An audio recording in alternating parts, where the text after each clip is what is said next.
ഇത് വെട്ടിക്കാൻ കണക്കാക്കി അവര് ഇതെല്ലാം ചെയ്യുന്നു. അതല്ലാതെ വേറെ ഒന്നുമല്ല ഇത് നടക്കുന്നത്. ഓരോരുത്തരുടെ പേര് പറയും, അല്ലെങ്കിൽ ആ പദ്ധതിയാണ് ഈ പദ്ധതിയാണ്, അങ്ങനെ ചെയ്യുന്നു ഇങ്ങനെ ചെയ്യുന്നു. എന്താ ചെയ്യുന്നത്? എന്താണ് നാട്ടിൽ ചെയ്ത് വികസനം കൂടുതൽ ഉണ്ടാക്കുന്നത്? ഇതിന്റെ കൈയിട്ട് ഇതിന്റെ ഇടയിൽ കിടന്ന കാര്യങ്ങളൊക്കെ ചെയ്യുന്നവരെല്ലാം അവർക്ക് ആദായത്തിന് വേണ്ടിയിട്ട് അവർ കടമെടുക്കും. ഇനി നമുക്കൊന്നും പറയാനില്ല. ഇനി നമ്മൾ നമ്മൾ മരിച്ചു പോകാനുള്ള അവസ്ഥയിലായി. അവര് കോടികളെല്ലാം എടുത്ത് കോടിയായിട്ട് വയ്ക്കട്ടെ. നമ്മള് പാവങ്ങൾ മത്സ്യത്തൊഴിലാളി ഇവിടെ കിടന്ന് നരയിക്കുന്നു. ഇനി തലമുറ വന്നാലും ഈ കടം തീരില്ല. അങ്ങനെ എനിക്ക് 6000 കോടി രൂപ എടുത്ത് തൂർത്തടിക്കണം. നമസ്കാരം. കേരളത്തിൽ ജനിച്ചു വീഴുന്ന ഒരു പിഞ്ചു കുഞ്ഞിന്റെ പോലും തലയിൽ കോടികളുടെ ബാധ്യതയാണുള്ളത്.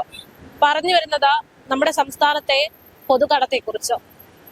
2 തവണ പിണറായി സർക്കാർ കേരളം ഭരിച്ചു.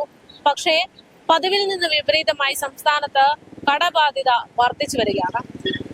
സാമ്പത്തിക ബുദ്ധിമുട്ടാണ് എന്ന് പറഞ്ഞ് പല പദ്ധതികളും താളം തെറ്റും. പെൻഷൻ ഉൾപ്പെടെയുള്ള കാര്യങ്ങൾ വൈകിയാണ് വരുന്നത്. പല സർക്കാർ സർവീസുകളിലും ശമ്പളം പോലും വൈകിയ ചരിത്രം അതുണ്ടായിട്ടുള്ളത് പിണറായി സർക്കാരിന്റെ കാലത്താണ്.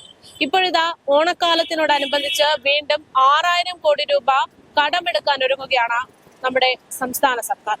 ഇത് ജനങ്ങളെ എങ്ങനെയാണ് ബാധിക്കുന്നത്, ജനങ്ങൾ ഏത് രീതിയിലാണ് പ്രതികരിക്കുന്നത് എന്ന് നോക്കാം. വീതങ്ങളില്ല. ഇനിയിപ്പോ എവിടെ നിന്ന് മാറിക്കൊടുക്കണമെന്ന് പറയുന്നു. 10-ാം തീയതി മാറണമെന്ന് പറയുന്നു. ഒന്നും അറിയാൻ പാടില്ല. എവിടെ ചെന്നൊക്കെ അവസാനിക്കും എന്നുള്ളത്. നമ്മളെ ജീവിതമേ തുരഞ്ഞു. അവിടെ ഇന്നപ്പോ വല്ല ബിസിനസ് എങ്കിലും ഉണ്ടായിരുന്നു. ഇവിടെ വന്നതിന് ശേഷം ഒരു ബിസിനസ് ഇല്ല. കട മാറിക്കിടക്കും. കച്ചവടം നടക്കുന്നില്ല. അവളെ ഒരുപാട് ബുദ്ധിമുട്ട് ഇവിടെ വന്നതിന് ശേഷം. പണ്ടത്തെ പോലെ കിട്ടുന്നില്ല. വല്ലപ്പോഴും തെന്നിയും തെറിച്ചും വരും. മീനില്ല. മീനില്ല. മീൻ പറയാനുള്ള കാര്യം നമുക്കെങ്ങനെ അറിയാം? കടലിലെ കാര്യം നമുക്കറിയാൻ പാടില്ലല്ലേ. ഒരു ദിവസം ഉണ്ടെങ്കിൽ ഒരു ദിവസം ഇല്ല മീന്. ഇന്നലത്തെ മീനുണ്ടായിരുന്നു, ഇന്നൊട്ടിയില്ല. മീൻ കുറവ്. ജനങ്ങൾക്ക് അവര് നമുക്ക് എന്തൊരു തരും? നമുക്ക് അവർ എന്തൊരു തരുമാണോ? അവര് നമുക്കൊന്നും തരത്തൊന്നുമില്ല. ഓണത്തിക്ക് സർക്കാർ 6000 കോടി കടമെടുക്കപ്പെടാറ്. അത് എന്നെ ഓണത്തിന് അത് വളരെ നമുക്ക് അതിലുള്ള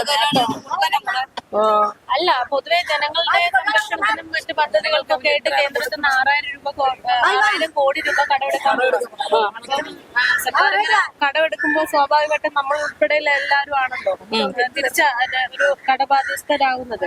പൊതുജനങ്ങളുടെ തലയിലാണല്ലോ കടം വരുന്നത്. കടം വരുന്ന പൊതുജനങ്ങളുടെ ഇടയിലാണെങ്കിലും അതിന്റെ ഇടയിൽ നിന്ന് ഈ കോടികൾ എങ്ങനെയാണ് പോകുന്നത്, എങ്ങനെയാണ് വരുന്നത് ജനങ്ങളെ ബോധിപ്പിക്കുന്ന ഇല്ലല്ലോ. അവരെടുക്കുന്നെന്ന് പ്രഖ്യാപിക്കുന്നു. അത് എടുത്ത് എന്ത് ചെയ്യുന്നെന്നുള്ളത് അവർ കാണിക്കുന്നില്ല.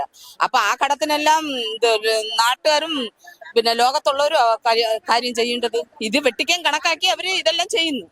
അതല്ലാതെ വേറെ ഒന്നുമല്ല ഇത് നടക്കുന്നത്. ഓരോരുത്തരുടെ പേര് പറയും, അല്ലെങ്കിൽ ആ പദ്ധതിയാണ് ഈ പദ്ധതിയാണ്, അങ്ങനെ ചെയ്യുന്നു ഇങ്ങനെ ചെയ്യുന്നു. എന്താ ചെയ്യുന്നത്? എന്താണ് നാട്ടിൽ ചെയ്ത് വികസനം കൂടുതൽ ഉണ്ടാക്കുന്നത്? ഇതിന്റെ കൈയിട്ട് ഇതിന്റെ ഇടയിൽ കിടന്ന കാര്യങ്ങളൊക്കെ ചെയ്യുന്നവരെല്ലാം അവർക്ക് ആദായത്തിന് വേണ്ടിയിട്ട് അവർ കടമെടുക്കുന്നു. അതല്ലാതെ വേറെ ഒന്നും ഇതിന് നടക്കുന്നില്ല. നിലവിൽ ഒരുപാട് കടമുണ്ട്. അതായത് കേരളത്തിന്റെ അപ്പൊ എന്തായാലും അവർ ഇറങ്ങുന്നതിന് മുമ്പ് കുറച്ച് കൂടുതലാക്കി വെച്ചിട്ട് ലോകം ചുട്ടുകരിച്ചിട്ട് അവർ പോകേണ്ട പരിപാടിയാണ് ഇപ്പൊ ചെയ്തുകൊണ്ടിരിക്കുന്നത്. ഇനി നിങ്ങൾ ഇത് എങ്ങനെ പ്രഖ്യാപിച്ചാലും എനിക്കൊന്നുമില്ല. അല്ലാതെ വേറെ ഒന്നും ഇവിടെ നടക്കാൻ പോണില്ല. ജനങ്ങളുടെ കാര്യങ്ങൾക്ക് വേണ്ടിയിട്ടാണ് എന്നവർ പറയുന്നു. ഇത് നിലവിൽ വരണ്ടേ? നിലവിൽ വന്നാലേ നമുക്ക് ബോധ്യം വരത്തുള്ളൂ. ഇത്ര കോടി ചെലവാക്കിയാണ് ഇന്ന വികസനങ്ങളെല്ലാം വന്നെന്നുള്ള ബോധ്യം ജനങ്ങൾക്ക് വേണ്ടേ? അതില്ലല്ലോ.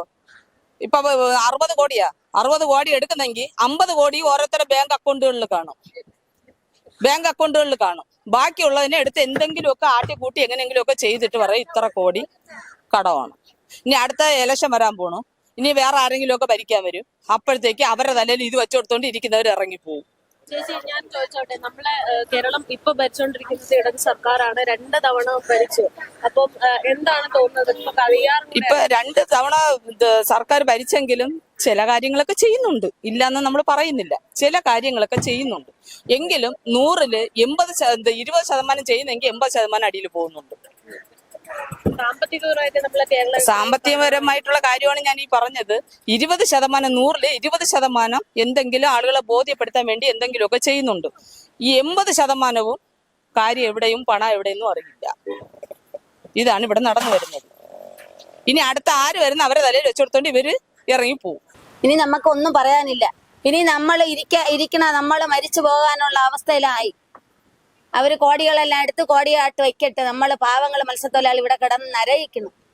ജനങ്ങൾക്ക് വേണ്ടിയാണല്ലോ ഇത്തരത്തിലുള്ള ഓരോ പദ്ധതികളുടെ പേരില് സാമ്പത്തികപരമായിട്ട് എവിടെ സാമ്പത്തിക പ്രകാരം? അവര് സാമ്പത്തിക പ്രകാരം ഇപ്പം നിങ്ങൾ എടുത്തോണ്ട് പോകും, നാളെ മറ്റൊരുത്തർ വരും, മറ്റൊരുത്തരെ ഇടിച്ചു പറയണം. അങ്ങനെ ഒന്നും ഇല്ല മക്കളെ. ഇവിടത്തെ ജീവിതങ്ങൾ നമ്മൾ മനസ്സിലാക്കണം. നിങ്ങൾ അവിടെ ഇരുന്നാലും ഇപ്പം പിന്നെ അവിടെ ഇരിക്കണ മന്ത്രി ഇരുന്നാലും ഇവിടെ ഇരിക്കണ എല്ലാം കാണാം. അവർക്ക് ഓൾവളിയായിട്ട് എല്ലാം കാണാം. ഇവിടെ എന്തൊരു പാവങ്ങൾ നഷ്ടപ്പെട്ടത്, പാവങ്ങൾ എങ്ങനെയാണ് നടുറോട്ടിൽ കിടക്കുന്നത് എന്നുള്ള ഇതെല്ലാം അവർക്ക് അറിഞ്ഞൂടാ. അവര് വോട്ടിടാൻ വരും, വോട്ട് കുത്തിയാ തീർന്നു. നമ്മളെല്ലാരും വോട്ടിട്ടാണ് അവരെ ജയിച്ച് അവര് കൊട്ടാരത്തിലിരിക്കുന്നത്. നമ്മളെ പാവങ്ങളെ വോട്ടാണ്, അവരെ വോട്ടൊന്നുമില്ല. അവരെ വീട്ടിൽ നിന്ന് കൊണ്ടുവന്നതല്ല. നമ്മളെ കുത്തിയ കൊണ്ടാണ് അവര് MLA MP ആയിട്ടിരിക്കുന്നത്. അതുകൊണ്ട് നമ്മുടെ ജീവിതങ്ങൾ ഇതോടെ പോയി. എന്നാ പലവാടെ പുറത്ത് ആ പലവാടെ പുറത്ത് അച്ഛനാ പോ. നമ്മളൊന്നും പറയാനില്ല അമ്മ. മത്സ്യത്തൊഴിലാളികളുടെ ജീവിതമേ കടല വിറ്റ് പണം ഉണ്ടാക്കിയവൻ. കടല വിറ്റ് പണം ഉണ്ടാക്കിയ ആര്? കടലമ്മ പറയത് കടല വിൽക്കാൻ. മത്സ്യത്തൊഴിലാളികളുടെ ജീവിതങ്ങൾ എങ്ങനെയായി? നീ കിഴക്ക രാജ്യത്ത് പോയി നോക്ക്. ഉപ്പ് തൊട്ട് കർപ്പൂരം അവര് റേഷൻ കടയിൽ കൊടുക്കണം. ഇവിടെ എന്തൊരു തരണം? അവര് 10 കിലോ അരി തരണം. അതാ പുളുങ്കരി വേവിച്ച് തിന്നണ്ട് കട. ഇതിൽ മറുത്ത് വന്നാ നിന്നെ വെടിവെച്ച് കൊല്ലും. ഇതാണ് അവരെ ചോദ്യം, വേറെ ഒന്നും ഇല്ല. കടമെടുത്ത ലോകം ഒന്നിനൊന്നിനെ നശിക്കുമെന്നാണ് എനിക്ക് തോന്നുന്നത്. തന്നെയല്ലേ? കേരളത്തിന് വേണ്ടിയാണ് ഒരു കടമെടുക്കാൻ പോണത്. എന്നാലും കേരളത്തിലല്ലേ കടമാവണത്. കേരളത്തിന് വേണ്ടി കടമെടുക്കാൻ ഏകദേശം ഒതുങ്ങി കാണും. വീണ്ടും കടമെടുത്താൽ ലോകം അവിടെ ചെന്ന് അവസാനിക്കും.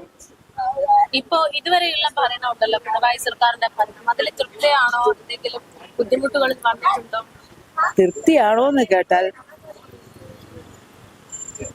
നമ്മൾ എന്തൊരു പറയാം മക്കളെ. ഇതാ ഇപ്പോഴും വെയിലത്തും മഴയത്തും നമ്മൾ അവിടെ നനയാതെയൊക്കെയാണ് ഇരുന്നത്. അവിടെ നിന്ന് പൊളിച്ചു ഇറക്കിയത് ഇവിടെ കൊണ്ടുവന്നത് കെട്ടിത്തരാന്ന് പറയുന്നത്. ഇതുവരെയ്ക്കും ഒരു അർമാദം വന്നില്ല. കെട്ടിത്തരുമെന്നുള്ള വിശ്വാസമുണ്ട്. വയസ്സായ ഞങ്ങള് എത്ര കാലം ഈ വെയിലും മഴയും കൊണ്ട് കടമെടുത്താലേ കാര്യങ്ങൾ നടക്കുള്ളൂ. ഇപ്പോൾ ഓരോന്ന് പെൻഷൻ കൊടുക്കണമെങ്കിൽ അത് കൊടുക്കും. ഇത് എല്ലാത്തിനും കടമെടുത്തേ പറ്റുള്ളൂ. നല്ലൊരു കാര്യമാണ്. കടമെടുത്ത് തീർക്കാനുള്ള ബാധ്യത തീർക്കാൻ കടമെടുക്കുക എന്ന് പറയുമ്പോൾ നമ്മൾ വീണ്ടും കടക്കാരായി മാറുകയല്ലേ? തന്നെയാണ്, അങ്ങനെ തന്നെയാണ്. പക്ഷെ ഇപ്പോഴത്തെ ഗവൺമെന്റ് പൊസിഷൻ അനുസരിച്ച് സാമ്പത്തികമായിട്ട് വളരെ ഞെരുക്കത്തിലാണ്. അത് നല്ല രീതിയിൽ കൈകാര്യം ചെയ്യണമെന്നുണ്ടെങ്കിൽ കടമെടുത്തേ പറ്റുള്ളൂ. അത് തന്നെയാണ്. ഈ പറയുന്നത് പോലെ പിണറായി സർക്കാർ 2 തവണ ഭരണത്തിൽ ഉണ്ടായിരുന്നു. അപ്പോ ആ ഒരു സാഹചര്യത്തിലാണ് കടബാധ്യത ഇങ്ങനെ കൂടി വരുന്നത്. അതായത് ഇതിനു മുമ്പും കടം ഉണ്ടായിട്ടെങ്കിലും ഇത്രമാത്രം ഒരു കടബാധ്യതയിലേക്ക് കേരളം എത്തിയിട്ടില്ല. അപ്പം അത് സർക്കാരിന്റെ ഒരു പിടിപ്പുകേടായിട്ട് തോന്നുന്നുണ്ടോ? അതോ? അത് തന്നെയാണ്. അതുകൊണ്ട് തന്നെയാണ് ഇങ്ങനെ സംഭവിക്കുന്നത്. അല്ലാതെ സർക്കാരിന്റെ പിടിപ്പുകോട് കൊണ്ട് മാത്രമാണ് ഈ ബാധ്യത ഉണ്ടാകുന്നത്. അത് തന്നെയാണ്. ജനങ്ങളുടെ സംരക്ഷണത്തിനും ജനങ്ങളുടെ ആവശ്യങ്ങൾക്കും വേണ്ടിയാണ് കടമെടുക്കുന്നതെന്ന് തോന്നിയിട്ടുണ്ടോ? ഇല്ല, ഒരിക്കലും ഇല്ല. അങ്ങനെയല്ല. വേണമെങ്കിൽ ഇത് കടം എടുക്കാതെ തന്നെ കൈകാര്യം ചെയ്യാൻ പറ്റുമായിരുന്നു. ഇവരുടെ അഡ്മിനിസ്ട്രേഷൻ ശരിയല്ല. അപ്പൊ എനിക്ക് തൂർത്തടിക്കാൻ ഇത് അങ്ങൾ ഉൾപ്പെടെയുള്ള പൊതുജനങ്ങളുടെ തലയിലല്ലേ ഈ ബാധ്യത? അതെ, ഇനി തലമുറ വന്നാലും ഈ കടം തീരില്ല. അങ്ങനെ എനിക്ക് 6000 കോടി രൂപ എടുത്ത് തൂർത്തടിക്കണം. ജനങ്ങളുടെ ആവശ്യങ്ങൾക്കും പദ്ധതികൾക്കും ഒക്കെ വേണ്ടിയിട്ടാണ്. എങ്ങനെ ഇതിന്റെ പകുതിയിലാക്കോ? 6000 കൊടുത്ത 6000 എടുത്താ കഴിഞ്ഞാൽ 6000 ഒരു 6000 കോടിയാ. 6000 കോടി എടുത്ത 5 കോടി 3 കോടി പോലും ചിലവാക്കില്ല. ബാക്കി അങ്ങനെ തൂർത്തടിക്കും. അത്രയാണ്. അത് കുടുംബദ്രോഹം ചെയ്യണത്. ആളുകളെ ദ്രോഹിക്കാം. തലമുറയായാലും കഷ്ടപ്പെടുക. അത്രയാണ്. ഇപ്പം ജനങ്ങളൊക്കെ പറയുമ്പോൾ പലപ്പോഴും പിണറായി സർക്കാരിന് എതിരെ സംസാരിക്കുന്ന ഒരു രീതി വരുന്നുണ്ട്. രാഷ്ട്രീയത്തിനപ്പുറം അത് അദ്ദേഹത്തിന്റെ ഒരു ഭരണത്തിൽ എന്തെങ്കിലും പിഴവ് സംഭവിച്ചുകൊണ്ടാണ്. ഭരണത്തിൽ എന്ന് പറഞ്ഞാൽ അങ്ങനെ തൂർത്തടി മുഖാന്തരം ജനം ഇവിടെ കിടന്ന് കഷ്ടപ്പെടുന്നത്. കടമെടുക്കുമ്പോൾ പുറകെ നമ്മളെ പിച്ചക്കാരനാവും. കടമെടുക്കട്ടെ. അവര് സർക്കാർ ജീവനക്കാർക്ക് കൊടുക്കാനില്ല. അവര് രക്ഷപ്പെടുത്തും. നമ്മൾ പിച്ചക്കാരനായാലും കുഴപ്പമില്ല. ജനങ്ങൾക്ക് വേണ്ടിയാണ്, ജനങ്ങളുടെ ആവശ്യങ്ങൾക്കുള്ള പദ്ധതികൾക്ക് വേണ്ടിയാണെന്നൊക്കെ പറഞ്ഞിട്ടാണ് പലപ്പോഴും കടമെടുക്കുന്നത്. അപ്പൊ അടുത്ത് പറയാം സർക്കാരിന്റെ സർക്കാർ പറഞ്ഞാൽ നമ്മൾ നാളെ അകത്താവും. സർക്കാരിനെ കുറച്ച് കുറ്റം കാര്യം ഉണ്ടായിരുന്നു. സജ്ജ